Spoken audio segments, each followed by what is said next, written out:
There's so much hype and misinformation in the AI world right now. Last week, the Microsoft AI chief said it will take 18 months for all white collar work to be automated, which is, of course, complete frog shit. In 2016, experts said radiologists would be obsolete within 5 years, and they're not. Self driving cars were 18 months away for about a decade. And yet, sadly, people believe this stuff because outrageous claims are what people want to hear. So today I'm going to profile 5 AI contrarians that I think you should know about. And it's not because they're always right, but because in a room that's full of hype, people asking uncomfortable questions are usually the most valuable voice in the room. So here's my top 5 AI contrarians that I think are worth listening to. First up is Ed Zitron. Ed is a tech industry PR professional who turned critic and publishes a newsletter called Where's Your Ed At? And he's made it his personal mission to puncture the AI hype bubble. He's had significant following by doing what most tech commentators won't do, which is following the money and calling out the gap between what these companies promise and what they actually deliver. His central argument is that the AI industry is built on a foundation of vibes rather than revenue. And these companies are burning billions of dollars in compute costs, and the business models just don't add up. Growth is being subsidized by investor capital rather than being driven by sustainable demand. So he meticulously picks apart the earnings report and disclosures to make his case, and he's often very uncomfortably persuasive. It was published on Substack this week. It's titled the, quote, 2028 Global Intelligence Crisis. So this article, by the way, moved the stock market on Monday.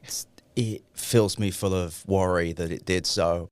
He coined the term rot economy, which is this idea that tech companies have stopped genuinely innovating and are now simply extracting value from users while feeding investors a story about future profits that never quite materialize. He's been particularly scathing about OpenAI, dubious about both the technology and the business model, and he's deeply critical of Sam Altman's leadership. I think his criticisms are worth understanding, even if you don't agree with them. Number 2 is Yann LeCun, and this one's fascinating because LeCun is not an outsider critic. He's been Meta's chief AI scientist and one of the 3 people who literally won the Turing Award for inventing modern deep learning. He's been at the forefront of this field for decades, which makes his position all the more interesting. He thinks large language models are a dead end, which is a pretty extraordinary claim for someone who understands this space as deeply as anyone else alive. LeCun's argument is that LLMs have no world model. They don't understand cause and effect. They can't plan, and they can't reason about the physical world the way that even a toddler can. Now, they're extraordinarily good at producing fluent text, but fluency isn't understanding. He sees them as very sophisticated pattern matching tricks that the industry has mistaken for intelligence. But yeah, we're going to get machines that will be smarter than humans at some point. It's not going to happen next year. It's not going to happen in 2 years because we need a few conceptual breakthroughs for that. And those are things I've been working on and I'm still working on. His alternative is something called joint embedding predictive architectures. His idea is to build AI that develops an internal model of how the world actually works, rather than just learning the patterns between words. What's interesting here is that LeCun is not doubting the power of AI, far from it. What he's saying is that we're climbing the wrong mountain. And when the person who built the mountain says that, you probably want to listen to him. Gary Marcus is a cognitive scientist and NYU professor who's been the most consistent and systematic critic of deep learning for over a decade. His core argument is that current AI systems are stochastic parrots, sophisticated pattern matches that fail catastrophically when pushed slightly outside their training distribution. Yes, they can dazzle you with a well-constructed paragraph, but then they can confidently tell you that something completely false in the next sentence. He's been documenting AI errors and hallucinations obsessively, and his Substack is essentially a running scorecard of AI failures that the industry would probably rather you didn't see. Marcus wants to build hybrid systems, which combine neural networks with symbolic reasoning and structured word knowledge. And it's not a fringe idea. It's actually much closer to how human cognition works. We don't just predict the next word. We build mental models, apply rules, and then we reason abstractly.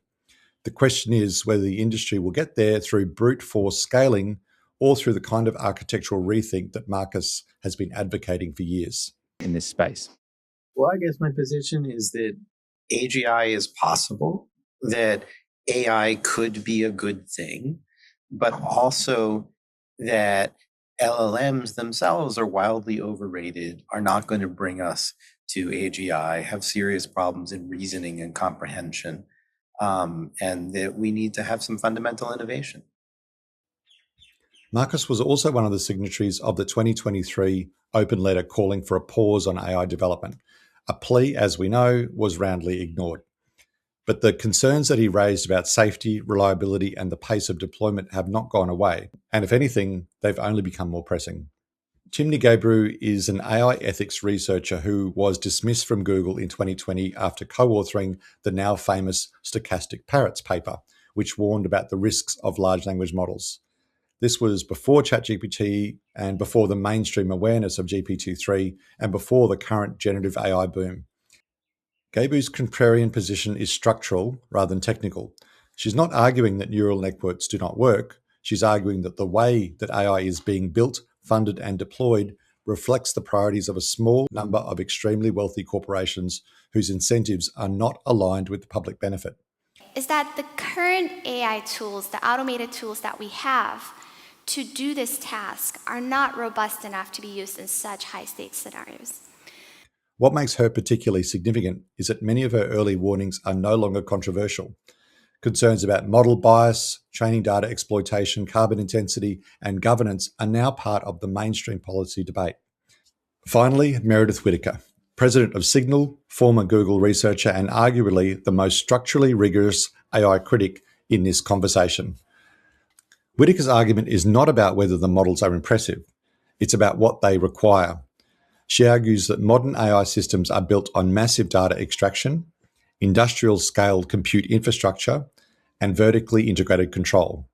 And that architecture, by design, concentrates power in the hands of some very small institutions. I know that it is dangerous to have, the type of, single points of failure that exists when you depend on 5 companies. And I don't, how many of you all are familiar with the CrowdStrike outage at Microsoft, right?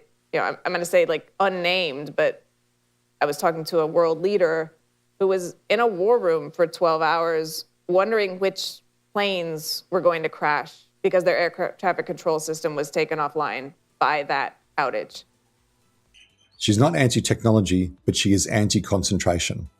What makes her critique unusually credible is that she's not speaking from the sidelines. As president of Signal, she leads one of the most prominent privacy-preserving communication platforms. Signal operates on an entirely different model, with minimal data retention, strong encryption, and no surveillance advertising. So what do these 5 contrarians have in common? Well, none of them are saying that AI doesn't work. But what they are saying is that the story being told about AI, the timelines, the business models, the safety guarantees, deserves a lot more scrutiny than it's getting. In any market with this much capital coming in, contrarian voices can get drowned out very quickly. And that's exactly why you need to be listening to them. I'll link resources for all 5 in the description, and I encourage you to take a look. If you're interested in this content, please subscribe to my channel, and I'll see you in the next one.